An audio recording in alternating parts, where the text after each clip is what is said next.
Y le comentaba de las principales portadas de periódico, de nuestro periódico Excelsior, esa presión que están recibiendo algunos cultos, algunas religiones por parte de la violencia de grupos delictivos. Los detalles los tiene mi compañero Héctor Figueroa. La Fundación Pontificia Ayuda a la Iglesia Necesitada presentó el informe sobre libertad religiosa en el mundo 2025, en el cual afirma que el crimen organizado constituye ya en México un agente de persecución contra católicos y cristianos evangélicos.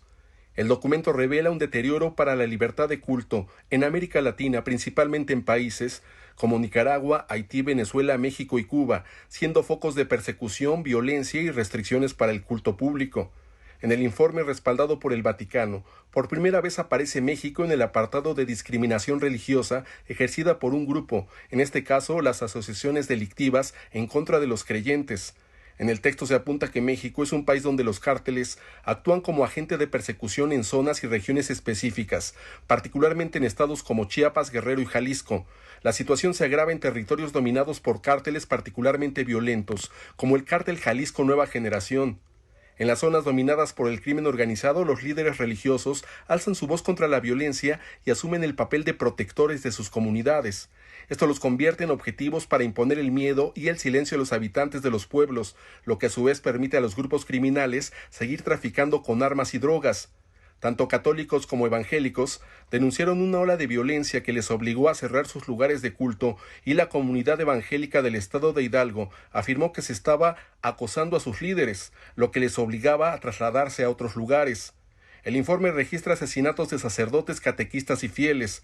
Detalla que en Chiapas y Guerrero los narcotraficantes exigen pagos mensuales de protección a las parroquias, y en comunidades rurales se cerraron templos por amenazas directas.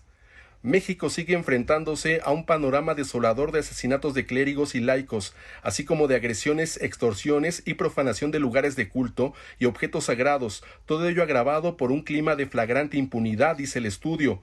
La violencia alcanza también el patrimonio religioso. Entre los casos documentados de ataques contra templos y objetos religiosos figuran el robo y destrucción de imágenes y objetos litúrgicos en algunas parroquias. Informó para Imagen Héctor Figueroa. Gracias, Héctor. Y la verdad es que este informe es una muestra, pues, de la violencia que se está registrando en algunas regiones del país, en donde lamentablemente ni siquiera las iglesias se salvan. Este informe que están sufriendo extorsión, ¿no? Se imagina que le hablan a un sacerdote y le están pidiendo literalmente derecho de piso.